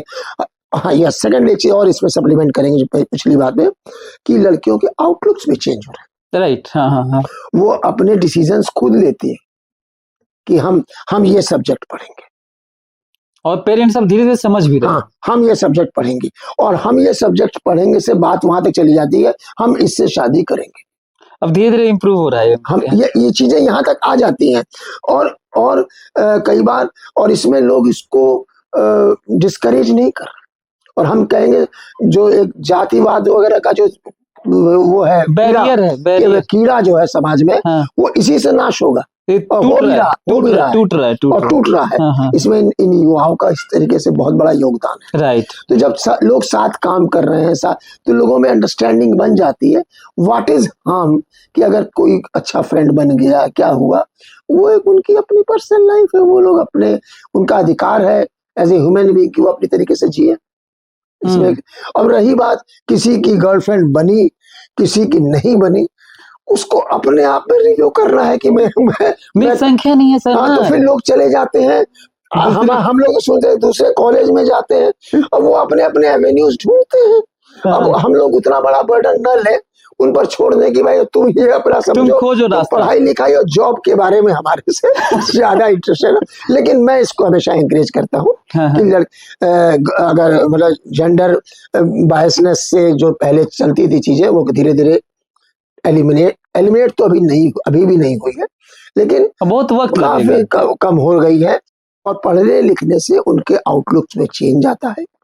सही बात, तार्किक वो चीजें होती हैं, और वो अच्छा, और फाइनेंशियली भी वो इंडिपेंडेंट फील करती हैं, अपने डिसीजंस खुद लेती हैं, कोई गलत। बल्कि एक बात मैं इसमें आपसे कहना चाहूंगा कि एडमिशंस वगैरह में जेंडर करके कोई रिजर्वेशन देना, या वो भी मैं बहुत नहीं फेवरेबल। वो इतने कॉम्पिटेंट हो चुकी हैं कि ओपन कंपटीशन में आ सकती हैं, कि लड़के हम उनके साथ एग्जाम देंगे और हम उसमें जितने सेलेक्ट होंगे। लेकिन जस्ट टू स्टार्ट विथ हो सकता है कि भाई कुछ दिया जा रहा है, और ये सर ये अच्छा साइन है। हाँ, और आईटी में सर बहुत सारे जो और स्ट्रीम के लोग हैं, जब आईटी कैंपस में जाते हैं, तो जो लड़के लड़कियों के बीच में रिलेशन है, जो स्टेबिलिटी है, अंडरस्टैंडिंग होती है इसमें, हाँ ऑलरेडी वो ट्रेंड होते हैं, हाँ वो बहुत शानदार होता है, वो बहुत। और लेकिन साथ में हम लोग तो क्लास में पढ़ाते भी थे। हाँ, तो आपने देखा होगा कि मैं फाइनल ईयर के बच्चों को कई बार जो है वो जॉब्स में भी हमें कैसे रहना, तो मैंने उसी में, आपको पता नहीं ये बात याद है कि नहीं, क्योंकि थोड़ी क्लास आप छोड़ते भी थे मैं ये कहता था जॉब की बहुत बड़ी रिक्वायरमेंट है, खास तौर से गर्ल्स के लिए। ये चीज तो हर के लिए वैलिड है। आपको जो चीज नहीं पसंद है उसको फर्स्ट स्ट्रोक में मना कर दीजिए। क्या बात है। अगर आप उसको फर्स्ट स्ट्रोक में मना नहीं करते हैं, तो तब आप आगे के लिए प्रॉब्लम झेलने के लिए तैयार रहिए। और फिर मैं क्लास में ये भी कहता था, मतलब इट इज नॉट ओनली मतलब ये मैं पहले, अच्छा इस बात को बताने दीजिए, क्लास में मैं ये भी कहता था कि specially this thing is more true for girls. अगर आपके बॉस की आदत है, क्यों भाई क्या कर रही हो करके, no sir please don't touch this, I don't like this. चाहे हमें प्रमोशन मिले या ना मिले, चाहे मैं यहाँ से चली जाऊं, दूसरा जॉब ढूंढ लूं, लेकिन अगर हम ये परमिट करेंगे तो हम आगे के लिए तैयार। तो व्हाट आई वांट टू से, ये इस तरह की चीजों को गर्ल्स को। सर मैं ये क्लास, अच्छा सेकेंडली 1 मिनट, मैं लिंक मेरा टूट जाएगा सर। इसी तरीके से आप मेल एक बोल, मान लीजिए आपके बॉस ने अब्यूजिव लैंग्वेज आपके फेस पर यूज की, बड़ी पोलाइटली आप कह दीजिए, ये प्रोफेशनल डेवलपमेंट की चीजें हैं, सर प्लीज डोंट अब्यूज। क्या बात है, please don't abuse. if you are naming my mother parents, that I don't like, because I am not naming your parents, Sometimes I also get annoyed. I also get hurt, you can say. But अपना display, अपना objection register कीजिए. आपको एक film भी आई थी Pink. You should learn to say no. और no कहने का राइट हर किसी को है. हर किसी को है, सही हर बात है। किसी को है. और ये जो लोग, मैं ये बात इसलिए छेड़ रहा हूं कि अगर वुमेन मेल के साथ मिलकर के सोसाइटी में आगे के लिए अपना करियर बना रही है, इंजीनियरिंग पढ़ रही है, और भी कई लाइनों में आ रही है, साइंटिस्ट वगैरह भी आ रही है, तो उनको ये साथ में ये भी सीखना होगा कि उनका दुर्भाग्यवश या परिस्थितिवश एक्सप्लॉइटेशन ना हो, तब हेल्दी. अदरवाइज मतलब पर्पस डिफीट भी हो जाएगा. एंड सेकेंडली, वुमेन को तो आना ही चाहिए. क्या हम अपनी जनसंख्या का एक मेजर पोर्शन बोल दे तुम घर में रोटियां बनाओ? तो हमने अपनी 50% वर्कफोर्स को किनारे रख दिया. राइट. और यूएस वगैरह दोनों शुरू से उसको साथ लेके चल. ऐसी बात नहीं, यूएस में भी सप्रेशन था वुमेन का, एक समय था. वोटिंग राइट्स नहीं थे. तो आज वो आ गया है, काफी आ गया है. तो हम लोग ये आ रहे हैं उस लाइन में. ये सब हमारे देश की पॉजिटिविटी है. मैं वुमेन का आने को स्ट्रांगली फेवर करता हूं. साथ में हमने कुछ बातें जो साथ में बोली हैं, उसके लिए उनकी ये ट्रेनिंग बहुत जरूरी है. सर, हमें आप शुरू से जब क्लास फेमिनिस्ट तब भी लगते थे आप, क्लास में भी, और आप ही के कारण मैं हुआ भी धीरे धीरे सीखते हुए. हमें लगता है कि सर आपने जो बोला ना कि कई क्लास, लेकिन आपने कई बार ये बात बताई है और हम लोगों को आपने ट्रेनिंग दी है आर्ट ऑफ सेइंग नो. ये हमने सीखा है सर आपसे कि नो कैसे कहा जाता है और कैसे पोलाइटली आप बिना उनको ऑफेंडेड फील किए नो कह सकते हैं. इसमें एक सेंटेंस और मैं बोलूंगा. आपके साथ कोई वो ही व्यवहार करता है जो आप डायरेक्टली या इनडायरेक्टली उसको परमिट करते हैं. हाँ, ये भी एक चीज है. बिटिया ध्यान देना. आप इनडायरेक्टली या डायरेक्टली, और हम उम्र वालों को इसको सेंस करने में, या आप कह सकते हैं ऐसे ऐसे इंडिविजुअल्स होते हैं जो इसको सेंस कर लेते हैं, and then they start taking advantage of that. तो ये सारी वुमेन का प्रोफेशन में आना गलत नहीं है. इंजीनियरिंग में कोई गलत चीज नहीं है. आ भी रही है. हमारे हॉस्टल्स बढ़ रहे हैं. एक समय हो सकता है 2 हॉस्टल बॉयज के, लेकिन वो सिनेरियो भी अच्छा नहीं. इसलिए मैंने कहा कि एक समय के बाद आ जाना चाहिए कि no, they have to equally compete and then they have. Right. तब मजा आएगा. और अदरवाइज क्या होगा कि एक टैलेंट का डिसबैलेंस सा हो जाता है. 20% रिजर्वेशन किया गया है सर अभी आईटी में. वही मैं, लेकिन जिस समय अचीव हो जाएगा जेंडर इक्वालिटी, जब अचीव हो जाएगी. लेकिन दिक्कत ये है कि जब इस तरह के रिजर्वेशन स्टार्ट हो जाता है, उसको क्लोज करने में बड़ी टाइम लग जाता है. हाँ, ये है. लेकिन मेरा ऐसा सोचना है कि उनको प्रमोट होना चाहिए, आना चाहिए लड़कियां. आज कम से कम ये तो शुरू हो गया, लड़कियां साइंस सब्जेक्ट्स ओपनली लेने लगी हैं, आगे आती भी हैं, कॉम्पिटिशन्स वगैरह भी देती हैं. और अगर मान लीजिए साथ रह करके कोई रिलेशनशिप डेवलप भी हो गई, there is no harm. Sir, UPSC में पिछले कई सालों से, मतलब एक दशक मान सकते हैं, यूपीएससी में टॉप 10 में 6-7 लड़कियां रह रही हैं. लड़के कमा रहे. हाँ, टॉप 10 में बता रहा हूँ मैं.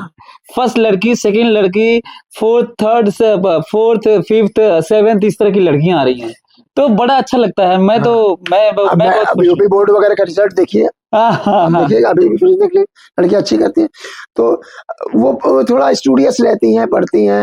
लड़कों को बहुत कम डिस्ट्रैक्शन.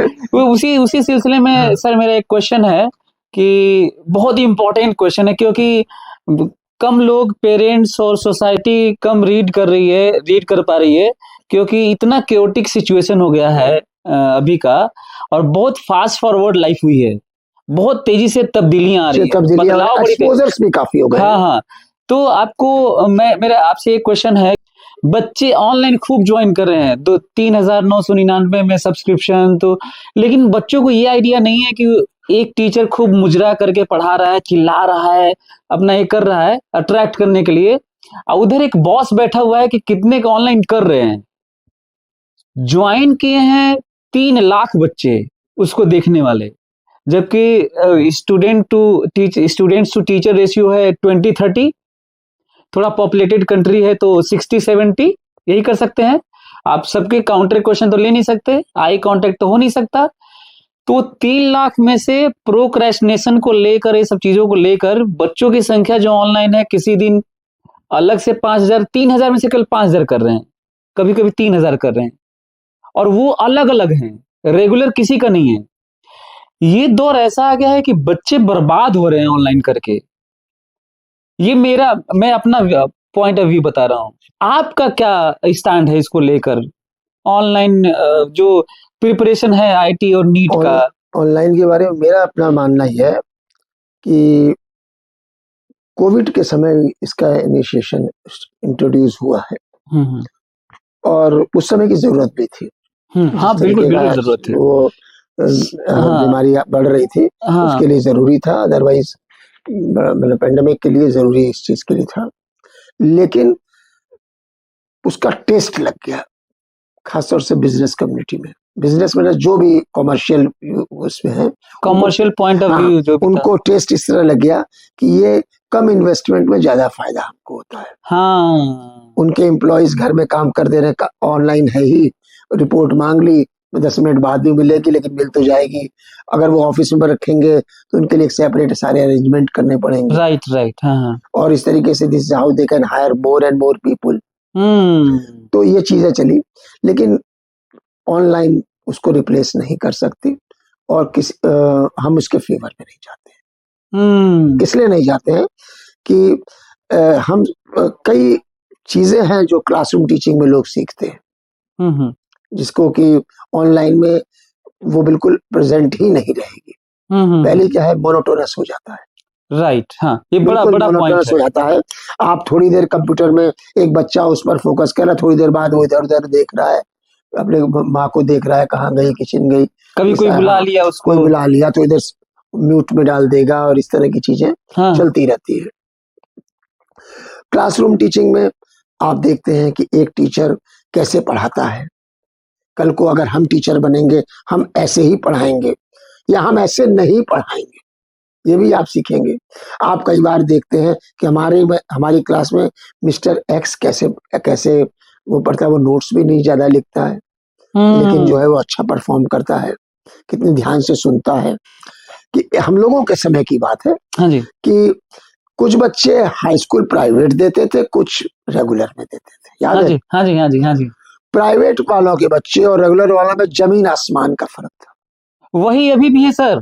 वही अभी आईआईटी बीएचयू में आईआईटीज में आने की संख्या जो बच्चों की है ऑलमोस्ट 0 है ऑनलाइन की। दोनों की personalities hell to heaven. Private वाला क्या है, सर्टिफिकेट दिखा देगा, मैं हाई स्कूल में फर्स्ट डिवीजन 80% से पास हुआ। और 60 वाला बोलेगा मैंने ठीक निकाला है। वो स्कूल गया हुआ है। तो आप डिफरेंस है ये। तो मेरा ऐसा मानना है, हम सोसाइटी से कट ऑफ होकर के अपना पर्सनैलिटी डेवलपमेंट, प्रोफेशनल डेवलपमेंट नहीं कर सकते। तो हम चाहते हैं, हमारा ऐसा मानना है कि ये तो कॉमर्शियल इंटरेस्ट से लोग चीजें ऑनलाइन, जैसे for example I will give you another example. आप एक बात बताइए, हम ऑनलाइन परचेज करते हैं और ऑनलाइन परचेजिंग करते हैं, और एक आप होता है ऑफलाइन, जब आप दुकानों में जाते हैं। दुकान में जब आप जाते हैं, हो सकता है कि कई जो अनुभव है वो आप ऑनलाइन में मिस कर जाते हैं।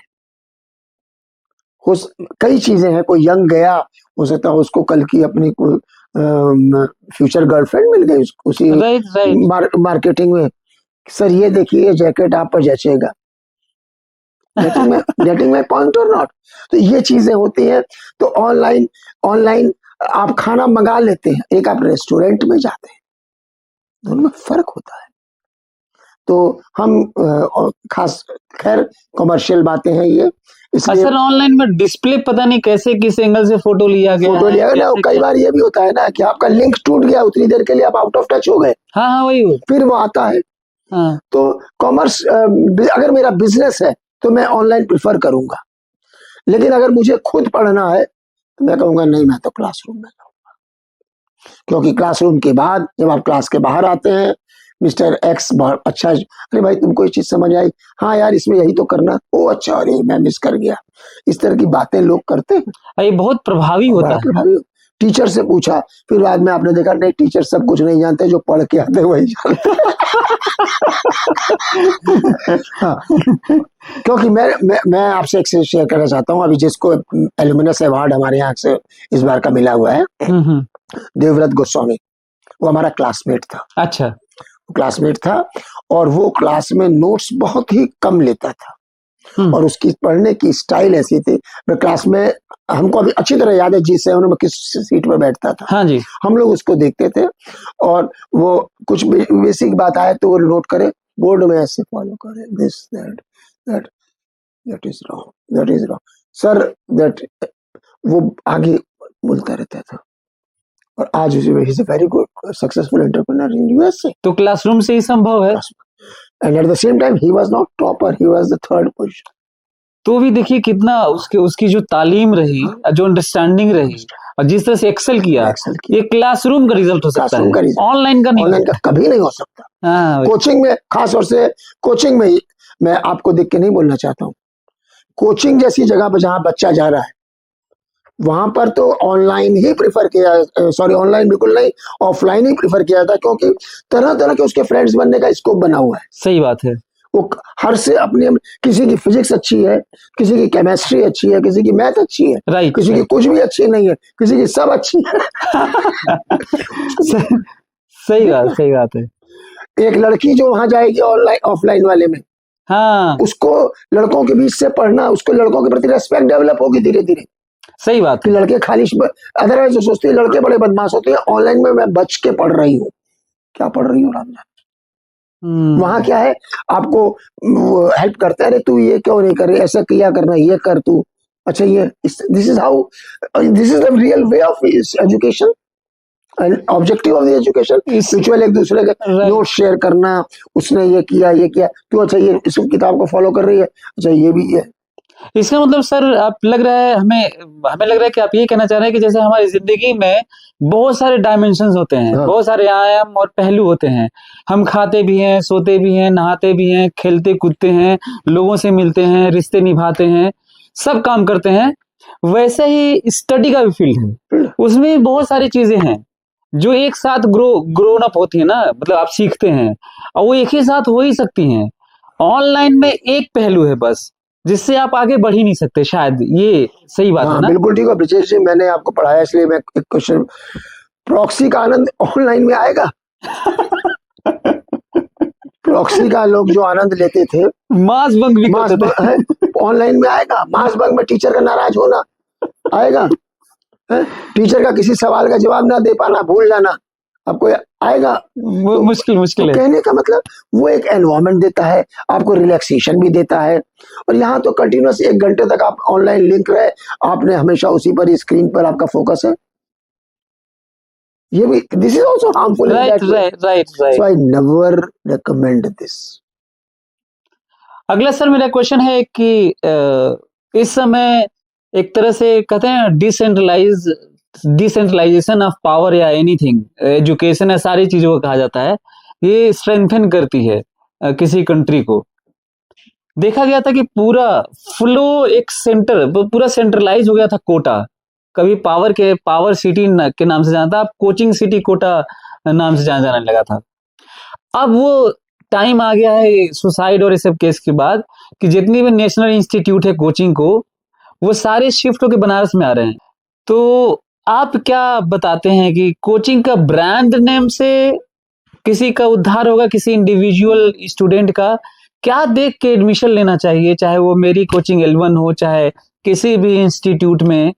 तो ये जो आ रहे हैं इनके दिमाग में है कि बनारस चलते हैं, सभी आगे बनारस, अभी इस बार आए हैं सब। तो आप क्या बोलते हैं, स्टूडेंट जो सुन रहे हैं, चाहे पेरेंट्स सुन रहे हैं, आखिर वो कौन से पॉइंट्स हैं जिनको देख के एक होता है उनको जाना चाहिए? जैसे आपने कहा ना कि क्लासरूम टीचिंग और उसमें जाना है, ज्वाइन करना है, तो ठीक है। ब्रांड नेम एक्चुअली उनके अपने बिजनेस की बन गई है।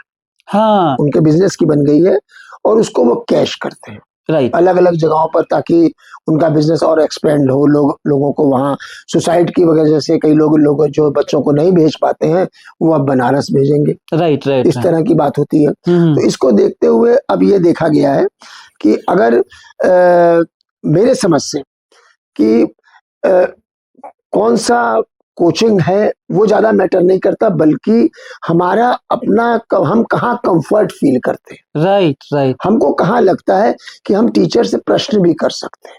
ये ज्यादा ऐसा तो नहीं है कि हम एक भीड़ में पढ़ रहे हैं और हम खोए हुए हैं, हाँ हाँ हाँ ऐसा।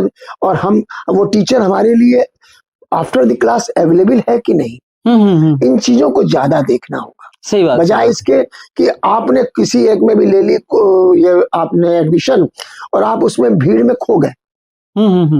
आपकी अपनी प्रॉब्लम सुनने वाला आपको लगता ही नहीं है कि कोई है वहां पर।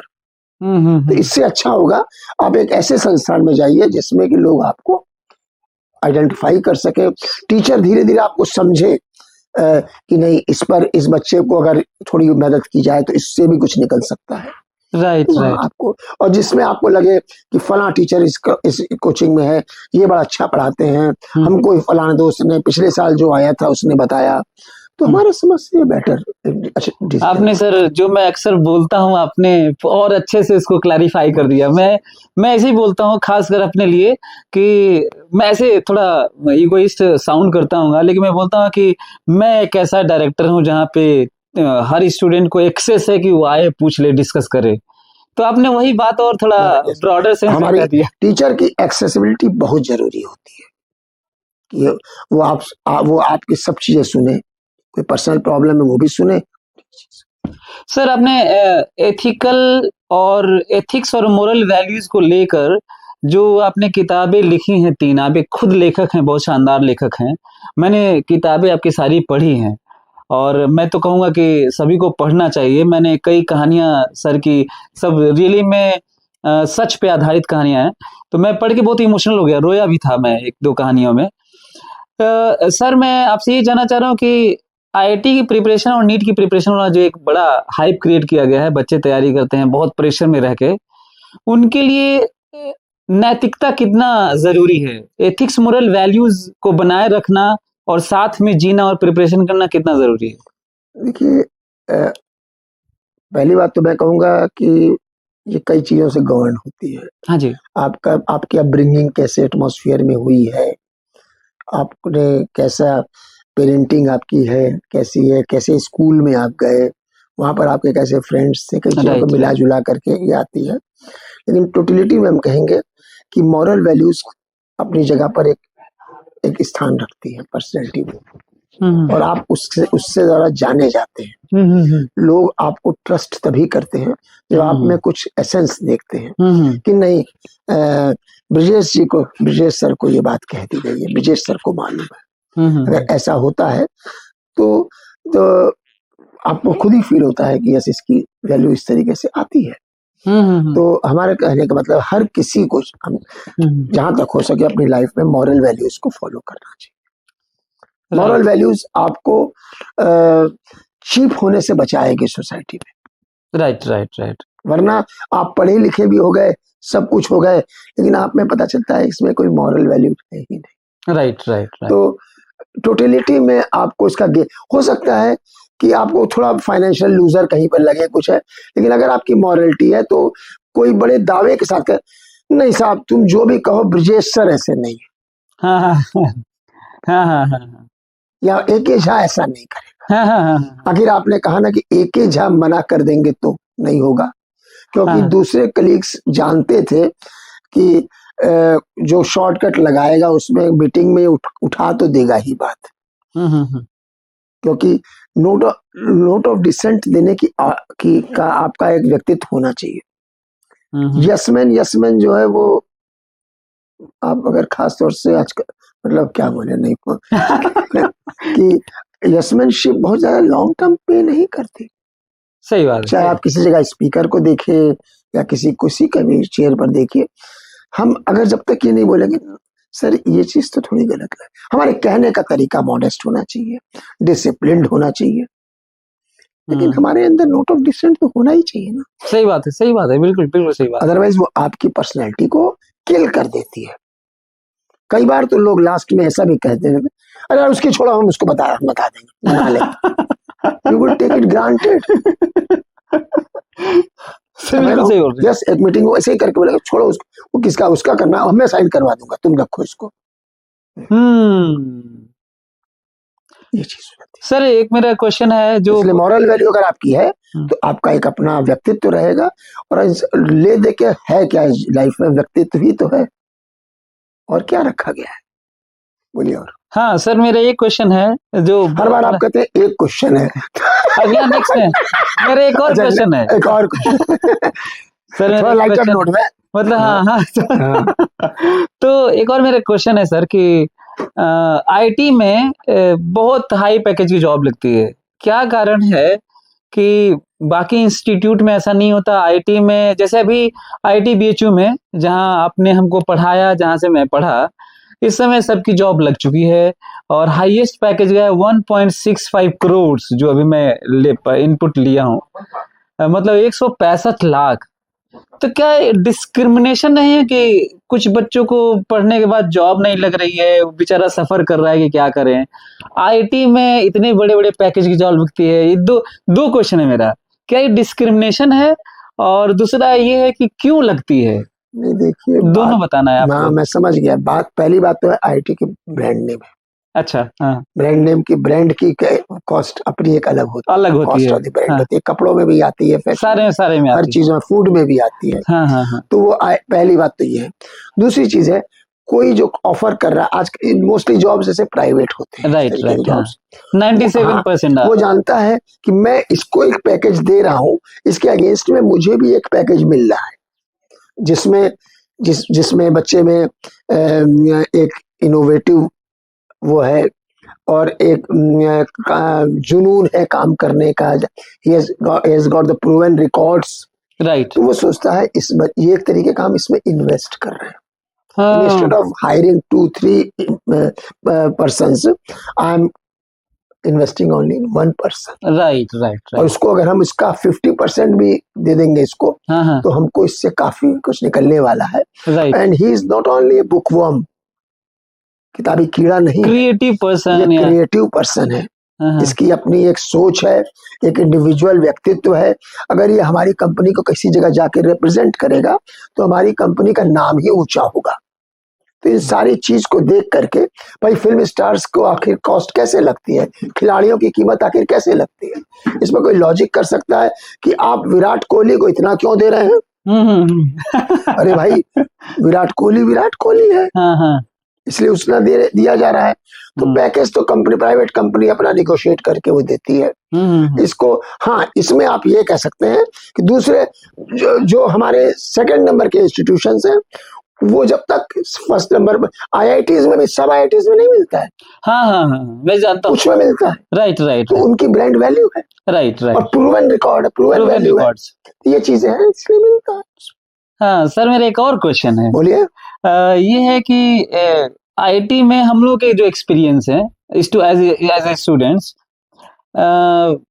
कुछ तो प्रोफेसर्स बहुत अच्छे थे, जिनसे बहुत कुछ सीखने को मिला, उसका रिजल्ट है कि मैं पढ़ा रहा हूँ। अच्छा। लेकिन कुछ बहुत बुरे भी होते हैं, ऐसा क्यों होते हैं? मतलब जिनके कारण, मतलब ऐसा लगता है कि कई बार मैंने सुना कि इनके कारण बच्चे ने सुसाइड भी किया है। तो इतने बुरे कैसे होते हैं सर? बड़ा थोड़ा कठिन क्वेश्चन कर रहा हूँ। नहीं, कठिन क्वेश्चन नहीं, मैं भी इसको बड़ी कैंडिडली जवाब दूंगा, ऐसी बात नहीं है। देखिए, वो मिस्टर एक्स, प्रोफेसर एक्स है, प्रोफेसर वाई है, जो भी है, वो भी अपने प्रोफेशन में, ये पर्सन टू पर्सन डिपेंड करता है कि हमारा कौन कितना अपने जॉब में डिवोटेड है, इन्वॉल्व है, इंटरेस्टेड है। कोई नहीं भी हो सकता है। लेकिन सर इतना नहीं कि बच्चे सुसाइड कर लें। वो अभी इसके पहले मैंने आपको मॉरल वैल्यूज वाली बात बताई थी।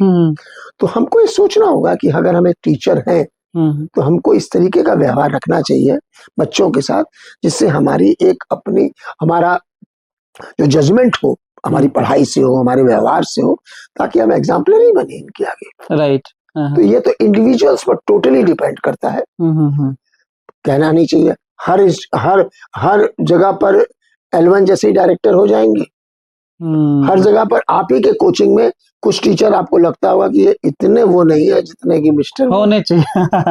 नहीं नहीं, सही बात है, सही तो बात भाई वो एम्प्लॉय है। कुछ को क्या है, उनको 2 प्रमोशन मिल गए, अब मुझे आगे कुछ नहीं करना है करके वो बैठ जाएंगे। है। और किसी को है कि नहीं, अभी मुझे यहाँ से ये करना है, वो करना है, यहाँ जाना है, वाइस चांसलर बनना है, डायरेक्टर बनना है। कुछ लोग तो यहाँ तक होता है, अब हमारी बनारस में नौकरी लग गई इसलिए अब चिंता की बात नहीं है, अब प्रमोशन हो ना हो चलेगा, ये भी होता है। तो कहने का मतलब ये इंडिविजुअल्स पर होता है। कुछ लोग मेहनत करते हैं अपने प्रोफेशन पर, कुछ लोग नहीं करते हैं मेहनत, और वो उसी से सेटिस्फाइड है, उतने में खुश है। उतने में। लेकिन सर उनकी खुशी तक ठीक है, हाँ, जैसे हमारे यहाँ कुछ हाँ, लोगों उनका ने, कंट्रीब्यूशन नेगेटिव चला जाता है। लेकिन सर मैं ये कह रहा हूँ कि इतना एक्सट्रीमिज्म कहाँ से जाता है कि आपने ऐसा व्यवहार किया बच्चे के साथ कि बच्चा सुसाइड कर लिया। ये मेरा क्वेश्चन है। वो कुछ सुसाइड वाली बात ऐसी है कि इसमें किसी एक पर्टिकुलर को ब्लेम देना भी थोड़ा कठिन है, क्योंकि उस बच्चे की मानसिकता क्या चली गई, मानसिकता भी, हाँ, ये मैटर करता है। मानसिकता क्या चली गई, राइट उसके घर से क्या सपोर्ट है, फ्रेंड्स का क्या सपोर्ट है, राइट, सब मिला जुला। कितना लोनलीनेस फील कर रहा है। एक यंग बच्चा इतना कमजोर था कि एक टीचर ने अगर डांट दिया मान लीजिए, तो उसने सुसाइड कर ली। हाँ, नहीं सही बोल रहे हैं, राइट। ये भी तो एक बात होती है। उसकी एक शायद वो टीचर ने डांटा होगा, ये ट्रिगर पॉइंट रहा होगा, लेकिन उसकी लंबी सी जर्नी रही होगी। सुसाइड जैसा मेजर डिसीजन अगर कोई ले लेता है, वो अचानक से नहीं होता है सर, वो एक लंबे दौर का पूरा रिजल्ट होता है शायद। हाँ, सही बोल रहे हैं सर। अंतिम क्वेश्चन मेरा, बोलिए।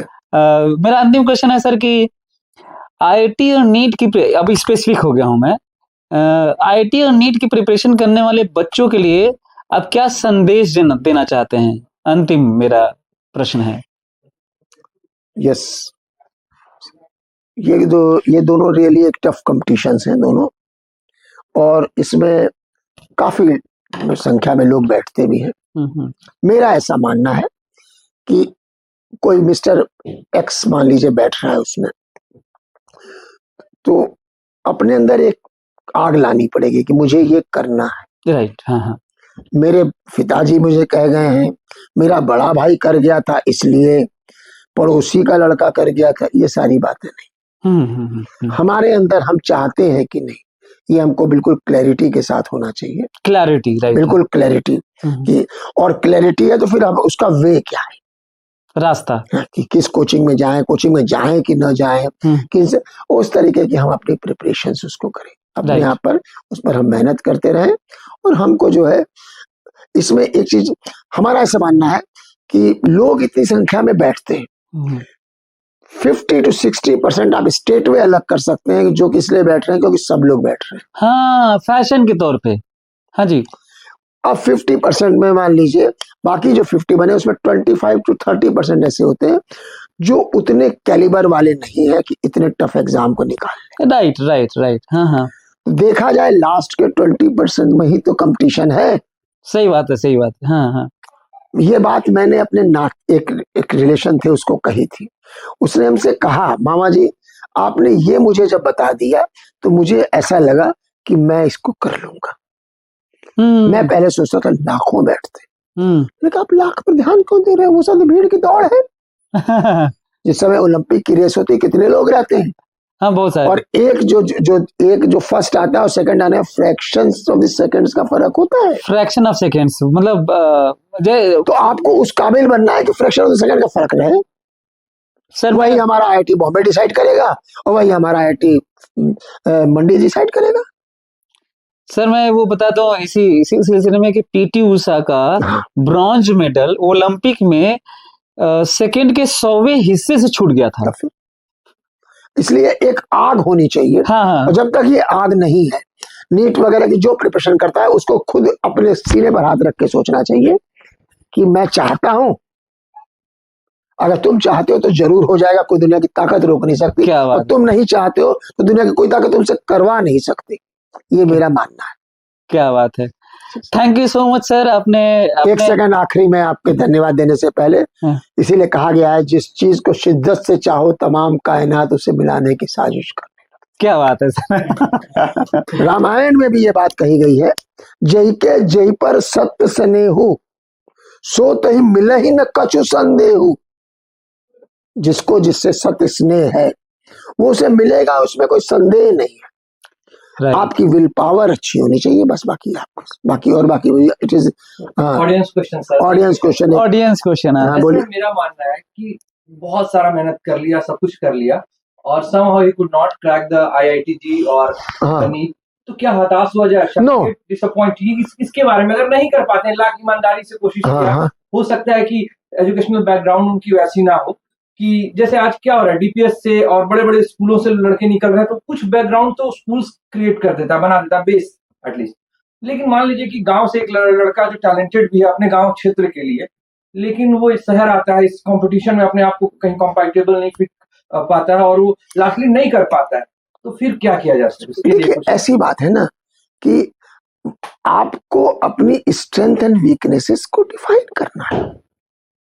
आपके अंदर, जैसे फॉर एग्जांपल मैं आपको बताऊं, आपको लगता है कि मैं जेई नहीं निकाल पाया, मैंने कोशिश तो की, लेकिन कुछ भी कहो एक्टिंग में बड़ी जबरदस्त करता हूं, तो नेशनल स्कूल ऑफ ड्रामा मुझे जाना चाहिए।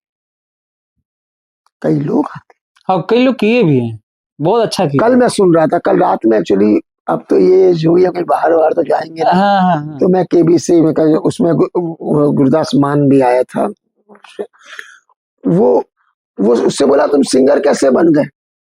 तो उसने बोला कि मुझे मेरे फादर चाहते थे कि ये कुछ पढ़े, ये करे, मैंने कहा नहीं, मैं गाऊंगा तो मैं बस गाऊंगा ही।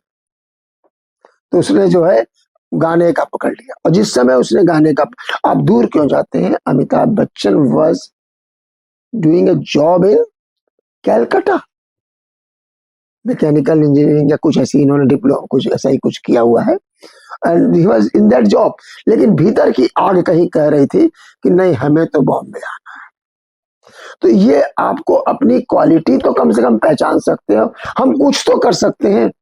और अगर एक आपके अंदर ये जज्बा है कि मैं जो करूंगा वो दिल से करूंगा और परफेक्ट करूंगा, उसमें सेकंड नंबर नहीं आऊंगा, देखिए आप कहां से कहां पहुंच जाएंगे, लोग सलाम करेंगे, आप सलाम करेंगे। गांगुली, लेकिन कुछ चीजों की जरूरत है।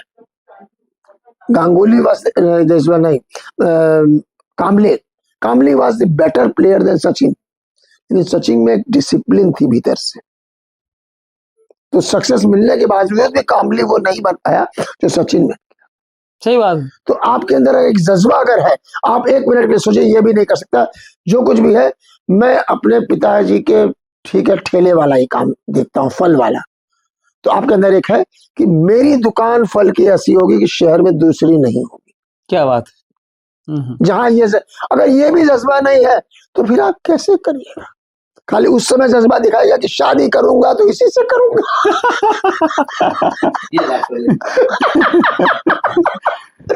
जज्बा एक जगह नहीं होला ना। हाँ, तो ये चीज मत भूलिए कि अगर आप कुछ भी लाइफ में अचीव करते हैं, उस बंदे का कहीं ना कहीं जज्बा था, कहीं ना कहीं इसमें एक अलग एक क्वालिटी है, इस वजह से आज ये यहाँ है। एक मामूली सा बिजनेसमैन भी है, मामूली क्यों बोले, हम बिजनेसमैन भी ले लीजिए शहर में, जज्बा रहता है, हम जो करेंगे। हमारे यहाँ से अगर किसी ने गोल्ड ऑर्नामेंट खरीदा तो मतलब खरीदा, ये चीज तो है, तो हम उस कंपटीशन में नहीं आ पाए, नहीं आ पाए, ठीक है। हमको सेकंड चीज हम क्या है, आखिर हम इतने नालायक हैं कि हम कुछ भी नहीं कर सकते, ये चीज तो आती है ना। तो ये फीलिंग आप ट्राई कीजिए, देखिए जरूर होगा। Thank you so much sir, अपने व्यस्त समय से आप लोगों को टाइम दिया। मैं एक रिटायर्ड प्रोफेसर हूँ, तो इसलिए मुझे इस तरह के जब मौके आते हैं, और खासतौर से आपकी जगह से जब आते हैं, तो मैं भीतर से बाग बाग हो जाता हूँ, ये सोचकर कि आज अपने बेटे से मिलेंगे, और हमारा जो भी हम आपके लिए कंट्रीब्यूट करते हैं, हमको संतोष मिलता है। इसमें अगर 1% भी कभी आपको लगा कि ये यूज हुआ, लेकिन हम एक चीज जरूर कहेंगे, हमेशा वो चीज सोचते रहिए कि हाउ माई कोचिंग सेंटर और my this business is going to be different from other competitors. Right, we are trying the same sir. आप जब तक अपने आप को कहीं अलग नहीं दिखाइएगा, ये हर किसी का होता है। सही बात है सर, और आपकी गाइडेंस में हम लोग करते भी रहे हैं और आगे भी करेंगे। जो इसलिए वो जो आपने बात की छेड़ी है वहां दिखाने विखाने वाली, उसको शेप दीजिए, इसके पहले कि कहीं और आगे बात बढ़े, आप बच्चों को टेक्निक्स वगैरह और काशी यात्रा इन सब में इस स्पर्धा में ले जाएंगे, स्पर्धा में लेके आएंगे सर, बिल्कुल। देखो कैसे बास्केटबॉल खेल रहा है, कैसे वो कर रहा है, तो आपके अंदर, और कब आपके अंदर का गुड़ कीड़ा काट जाएगा ना, आपको पता नहीं। सही सही बात है कि अरे ये बॉल तो मैं भी डाल सकता हूँ, चलिए बास्केटबॉल में आ गए आप। कुछ तो गुण जरूर आप में है, कुछ नहीं है। जैसा मुझे ऐसा लगता है, हो सकता है कि आपके यहाँ बिजनेस कोई होता हो, तो मेरा बिजनेस को एक्सपोर्ट पे ले जाऊंगा। Right right right. तो ये चीज होती है। तो सर हमको इस नोट पे खत्म करते हैं, और हमें बहुत खुशी है कि सर आए और आपने यहाँ पे इतना वक्त निकाला हमारे लिए। और जो हमारे श्रोता हैं, जो ऑडियंस है, जो दर्शक हैं, वो हमें लगता है कि उनको काफी कुछ इनपुट के तौर पे मिला होगा, खासकर स्टूडेंट्स को, पेरेंट्स को बहुत कुछ मिला होगा कि कैसे पेरेंटिंग करनी चाहिए। लास्ट में मैं यही कहूंगा कि सर यदि आप इसी तरह से आशीर्वाद बनाए रहें और आप अलग अलग टॉपिक पे हम लोग बातचीत करते रहें, तो शायद दुनिया बदला जा सकता है। तो डिजिटल वर्ल्ड का शायद यही बेस्ट यूज है कि हम लोग अपने बातचीत को लोगों तक पहुंचाएं। और आप जैसे इतने लर्नेड पर्सन को, जो इतने एक्सपीरियंस है अलग अलग फील्ड में, तो वो लोगों तक पहुंचनी चाहिए बात। तो मैं फिर से एक बार शुक्रिया अदा करना चाहता हूं आपका कि आपने आए यहाँ पर, आप आए और हमसे बातचीत की। Thank you. इसके पहले मैं खत्म करूं, आपकी बात तो हो गई, मैं आपको इस बात के लिए धन्यवाद देता हूं कि आप मेरे एक ऐसे स्टूडेंट हैं जो इस समय तक हमको आप याद करते हैं, अलग अलग ओकेजन्स में, अलग अलग तरीके से, और आप अच्छा कर रहे हैं। दिल से आशीर्वाद देता हूं कि आप और अच्छा करें। Thank you sir. और आगे बढ़ें। Thank you. और हम लोग किसी भी काम, अगर हम आपके काम नहीं आएंगे तो हम किस काम आएंगे, ये भी तो एक प्रश्न उठता है। इसलिए धन्यवाद। Thank you sir. I wish all the best. Thank you sir. Thank you sir.